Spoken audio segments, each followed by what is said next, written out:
নারীর জন্য জান্নাতে যাওয়া খুব সহজ। তার এক পা, নারীর এক পা জান্নাতে এমনি ঢুকে আছে। আর কিছু কাজ করলে, 4টা কাজ করলে বাকি পাটাও জান্নাতে ঢুকাই দিবে কে? বিশ্বনবী বলেছেন 4টা কাজ যদি কোনো নারী ঠিকঠাক মতো এই দুনিয়ার বুকে করতে পারে, আল্লাহ তাআলা 8টা জান্নাতের দরজা ওই নারীর জন্য খুলে দিবে। 1 নম্বরে বিশ্বনবী বললেন, আল মারআতু ইযা সাল্লাত খামসাহা, কোন নারী যদি 5 ওয়াক্ত সালাত সময় মতো আদায় করে, ওয়া সামাত শাহরাহা, রমজানের রোজাগুলো ঠিকমতো রাখে, আতাআত বালাহা, স্বামীর আনুগত্য করে, ওয়া হাফিজাত ফুরুজাহা, নিজের লজ্জাস্থানের হেফাজত করে। 4টা, কয়টা? 5 ওয়াক্ত সালাত, রমাদানের রোজা, স্বামীর আনুগত্য। এখন এটা উঠে গেছে সমাজে। কে কার উপর ডমিনেটিং করবে এই নিয়ে গুতাগুতি আছে না নাই? কে বড় হবে, কে মশারি টাঙ্গাবে রাত্রে, কিলাকিলি আছে না নাই? হাজবেন্ড কে তুই টাঙ্গা, স্ত্রী কয় আমনে টাঙ্গান, আছে না নাই? আনুগত্য নাই, ছোট্ট খাট্ট বিষয় নিয়ে কিলাকিলি। এজন্যই ফ্যামিলির মধ্যে শান্তি নাই। আমার বোনেরা, এই যে মহিলা সমাবেশে আসছেন, যাদের বিয়ে হয়েছে, হাজবেন্ড পেয়েছেন, এই হাজবেন্ড আপনার হীরার টুকরা, এটা আপনার জান্নাত।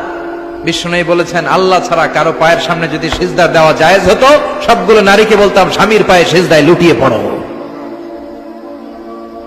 আল্লাহ ছাড়া যেহেতু কারোর সামনে সিজদা দেওয়া যায় না, তাই আমি এটা বলি না। যদি জায়েজ হতো, সব নারীকে বলতাম স্বামীর পায়ে লুটিয়ে পড়ো, স্বামী তোমার জান্নাত। 5 ওয়াক্ত সালাত পড়বেন, রমাদানের রোজা রাখবেন, স্বামীর আনুগত্য করবেন, নিজের লজ্জাস্থানের হেফাজত করবেন, নিজের সতীত্ব, নিজের সম্মানের হেফাজত করবেন। এই 4টা কাজ যদি কোনো নারী দুনিয়ার বুকে করতে পারে, তার জন্য 8টা জান্নাতের দরজা খুলে দিবে কে? আল্লাহ। এজন্য বোনেরা, আপনাদের জন্য ইসলাম পালন করা সহজ। আপনারা হচ্ছেন অনেক বড় একটা ইনস্টিটিউশন, কারণ আপনার ছেলে মেয়েদের প্রথম শিক্ষা প্রতিষ্ঠান আপনি নিজেই, তাই না? যারা সিলেটের ছেলে পেরে, এরা সিলেটি ভাষা পারে কেমনে? এর মার কাছ থেকে শিখে। ঢাকায় পোলা পান্ডা ঢাকায় কয় কেমতে? ঢাকার মায়ের কাছে শিখে। নোয়াখালীর ছেলেরা নোয়াখালী হয় কেমনে? ছোটবেলা থেকে মা বলে নোয়াখালী, পানির কয় হানি, পান রে কয় হান, তো ছোট বাচ্চা ওইটাই শিখে। আমেরিকান ছোট ছোট বাচ্চা ইংরেজি পারে কেমনে? ওর মা থেকে শিখে। তাহলে মা প্রথম শিক্ষা প্রতিষ্ঠান নয়? মা হচ্ছে the first institution for every child.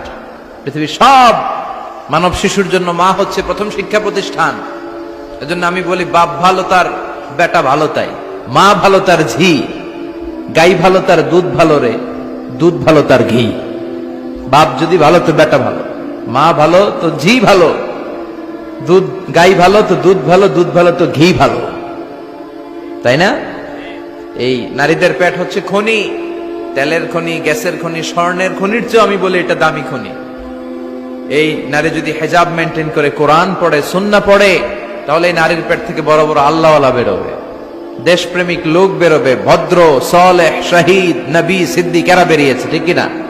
আর এই একই নারী যদি ইসলাম না মানে, স্বামীর আনুগত্য না করে, সালাত না পড়ে, কোরআন সুন্নাহ না মানে, তাহলে এই পেট থেকে বড় বড় ডাকাত, দুর্নীতিবাজ, দেশের সম্পদ যারা লুণ্ঠন করে, অন্যকে হত্যা করে, জুলুম নির্বিচারে করে, এরকম ডাকাত বেরোবে। এজন্য নারীরা সবচেয়ে বড় সম্পদ। বিষ্ণু বলেছেন, দুনিয়া কুল্লুহা মাতা ওয়া খায়রু মাতা'আদ দুনিয়া আল মারআতু সালিহা। এই দুনিয়ার সবকিছু হচ্ছে সম্পদ, আর এই সব সম্পদের মধ্যে সবচেয়ে দামি সম্পদ হচ্ছে নেককার নারীরা। তার মানে এই জুরিতে যা তোমরা দেখো সব সম্পদ, আর এই সব সম্পদের মধ্যে দামি সম্পদ এই প্যান্ডেলের ভিতরে যারা আছে, এরা নেককার না? নেককার না হলে ওয়াজ শুনতে আসতো? এই প্যান্ডেলের ভিতরে যে বোনেরা, এরা পৃথিবীর সবচেয়ে দামি সম্পদ। এজন্য নিজেকে চিনেন, নো দাই সেলফ। আপনারা যে কতটা দামি, আপনারা যে কতটা সম্ভাবনাময়ী, এটা একটু বুঝবার চেষ্টা করেন। আবার বিশ্বনবী নারীদেরকে অনেক বিষয়ে সতর্ক করেছেন যে খবরদার এগুলো করো না। নারীদেরকে টাইট ফিটিং জামা পরতে নিষেধ করেছেন। আল কাসিয়াত, আল আরিয়াত, আল মাইলাত, আল মুমিলাত। কিছু কিছু বোনেরা এমন টাইট বোরকা পরে, তার দেহের সব উঁচু নিচু ভাঁজ টের পাওয়া যায়, পুরুষরা আরো বেশি আকৃষ্ট হয়। এই বোনদের ব্যাপারে আমি বলি, বিশ্বনবী বলেছেন, লা ইয়াদখুলনাল জান্নাতা ওয়া লা ইয়াজিদনা রিহাহা। তারা জান্নাতে তো ঢুকবেই না, জান্নাতের ঘ্রাণও এদের নাকে লাগবে না। এখান থেকে জান্নাতে পৌঁছতে আরো 500 বছরের রাস্তা, এত দূরে থাকতেই জান্নাতের ঘ্রাণ আপনার নাকে এসে ধাক্কা দিবে, তারপর ওই নারীরা জান্নাতে ঢুকতে পারবে না। টাইট ফিটিং জামা আছে না নাই? এখন বোরকার মধ্যে অনেক ডিজাইন, ইদানিং এদিকে কিছু ডিজাইন করে পরে, এদিকে করো না, এদিকে করো না, এদিকে করো না, 4টা গম্বুজ বানায় এই জায়গায়, আছে না নাই? এগুলো করে, তো এগুলো করলে তার পর্দার চেয়ে তার সৌন্দর্যের প্রকাশ আরো বেশি হয়ে যায়। এরপরে বিশ্বনবী নিষেধ করেছেন ঝাঁঝালো পারফিউম দিয়ে বেরোতে নিষেধ করেছেন। আমার বোনেরা, নিজেদেরকে ক্লিন রাখবেন, পরিচ্ছন্ন রাখবেন অলওয়েজ।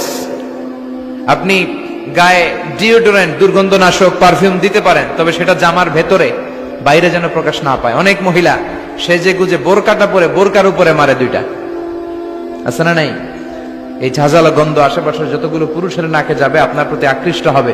বিশ্বনবী নারীদেরকে জানিয়াদের সাথে তুলনা করেছেন, বলেছেন এরা জিনাকারী, এরা পর্দাওয়ালী নয়, এরা বোরকা পরে বেরোলেও লাভ হবে না, এরা জিনাকারিনী, কারণ এরা এদের গায়ের ঝাঁঝালো পারফিউম সুগন্ধ দিয়ে পরপুরুষকে আকৃষ্ট করার চেষ্টা করেছে। এটা একেবারে নিষেধ, এটা করবেন না। তাহলে টাইট ফিটিং বোরকা পরবেন না, ঢিলে ঢালা পরবেন, পাতলা জামা পরবেন না যে জামা দিয়ে আপনার শরীর দেখা যায়। নাম্বার 3, ঝাঁঝালো কোনো পারফিউম গায়ের মধ্যে মাখবেন না। নাম্বার 4, বিষ্ণু বলেছেন খবরদার আলগা চুল লাগাবে না কোনো নারীরা। লাগায় অনেকে, জুরিতে এগুলা নাই। অনেক নারীর চুল হয়তো ছোট, সে আলগা চুল লাগায়া সুন্দরী সাজে, বিশ্ব সুন্দরী ঐশ্বরিয়া রায় হইতে চায়, আছে না নাই?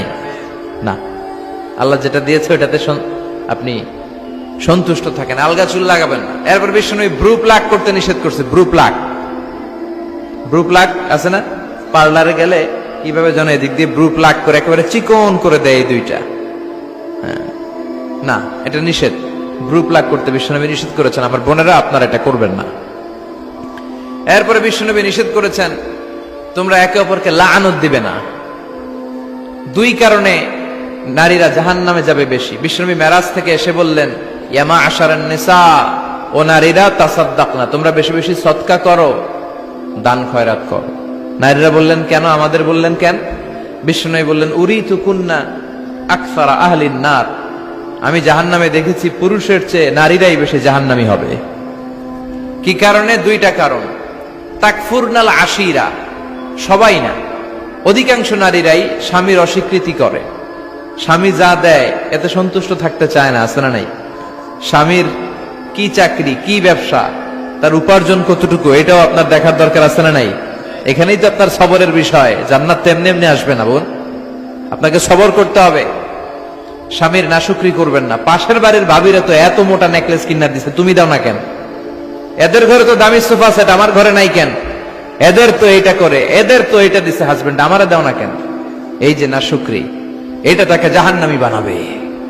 2 নাম্বার, তুকসিরনাল লা'না, তোমরা একে অপরের উপর লানত দাও। নারীরা রেগে গেলেই একজন আরেকজনের লানত দেয়। হেতুর উপরে আল্লাহর ঠেড়া হইতো, হেতুর উপরে আল্লাহর গজব হইতো, মানে তার উপর আল্লাহর গজব পড়ুক। এইভাবে ঝগড়া লাগলে এক মহিলা আরেক মহিলাকে লানত দেয়। জুরির বোনেরা অবশ্য এগুলো দেয়টাই না, মাঝে মাঝে দেয়। আচ্ছা, তো এগুলো করা যাবে না। স্বামীর নাশুকরি করা যাবে না, এরপর লানত দেয়া যাবে না। এই যে বিশ্বনবী যেগুলো নিষেধ করলেন, এগুলো থেকে যদি আমরা বেঁচে থাকি, আর যে 4টা কাজের কথা বললেন, এগুলো যদি আমরা করি, তাহলে জান্নাতে যাওয়ার পথকে আমাদের জন্য সহজ করে দিবে কে? আমি সব সময় নারীদেরকে 6 জন নারীর জীবনী পড়তে বলি, আপনারাও পড়বেন, বাজার থেকে কিনবেন। আসিয়ার জীবনী, আসিয়া ইমরাতু ফেরাউন, ফেরাউনের বউয়ের নাম হক্কা, নাম খিতা আসিয়া। এই আসিয়ার জীবনীটা প্রত্যেক নারীর জন্য পড়া ফরজ। কিভাবে তিনি ঈমান বাঁচিয়েছেন আপনি দেখবেন। এরপরে মারিয়ামের জীবনী পড়া ফরজ। মারিয়াম আলাইহিস সালাম, কিভাবে তিনি ইবাদতে মশগুল ছিলেন। 2 জন গেল। 3 নাম্বার, বিশ্বনবীর প্রথম স্ত্রী খাদিজা আল কুবরা তাহেরা। পতি ভক্তি কারে বলে, স্বামী ভক্তি কাকে বলে, আপনি দেখতে পাবেন ওনার জীবনীতে। 4 নম্বরে, বিশ্বনবীর একমাত্র কুমারী স্ত্রী আয়েশা রাদিয়াল্লাহু তাআলা আনহা, কিভাবে জ্ঞানার্জন করতে হয় 2220টা হাদিস তিনি বর্ণনা করেছেন। নারীদের মধ্যে সবচেয়ে বেশি হাদিসের বর্ণনাকারী। ফ্যামিলির হাদিসগুলো বর্ণনার জন্য আল্লাহ তাআলা মা আয়েশাকে বিশ্বনবীর ঘরে টেপ রেকর্ডার হিসেবে পাঠিয়েছিলেন। বিষ্ণুবী যা বলতেন সব মুখস্থ করে নারীদের কাছে ওয়াজ করে ছড়াইয়া দিত। কি নারী ছিল! মা আয়েশার জীবনী পড়তে হবে। সব শেষে বিশ্বনবীর কলিজার টুকরা নয়নের পুটলি ফাতেমাতুল আজ-জাহরা, এই ফাতেমাতুল জাহরার জীবনী পড়তে হবে। তার জীবনী থেকে আপনি পাবেন কিভাবে পর্দা করতে হয়। উনি মরার আগে আলীকে বলে গেলেন, আলী, জীবদ্দশায় আমারে কেউ দেখে নাই, নবীর মেয়ে মোটা না চিকন, লম্বা না খাটো। মরার পরেও বেশি মানুষে জানাজায় আসতে বলো না, রাত্রিবেলা অল্প কয়েকজন লোককে নিয়ে জানাজা দিয়ে আমার কবর দিয়ে দিও। কেমন করে আপনি নিজেকে সেভ করবেন, এই শিক্ষা মা সাইয়্যিদাতুনা ফাতেমাতুজ জোহরার জীবনীতে আছে না নাই? তাহলে এই কয়েকজন নারীর জীবনী পড়তে হবে। আর যে চারটা কথা বিষ্ণু বলেছেন এগুলোর উপর আমল করতে হবে। তাহলে আমাদের নারীদেরকেও জান্নাতি বানাবে কে? আল্লাহ। তুমি আমাদের মাদেরকে, বোনদেরকে, আমাদের নারীদেরকে তুমি খাদিজাতুল কুবরার মতো কবুল করো, আয়েশা সিদ্দিকার মতো মহিয়সী নারী হিসেবে কবুল করো, ফাতেমাতুজ জাহরার মতো এরকম পর্দানিশীল নারী হিসেবে কবুল করো। আল্লাহ তাআলা আমাদের সবাইকে কথাগুলো বুঝার ও আমল করার তৌফিক দান করুক। আমরা পড়ি আমিন। আপনারা সবাই ভালো থাকবেন, সুস্থ থাকবেন, সুন্দর থাকবেন।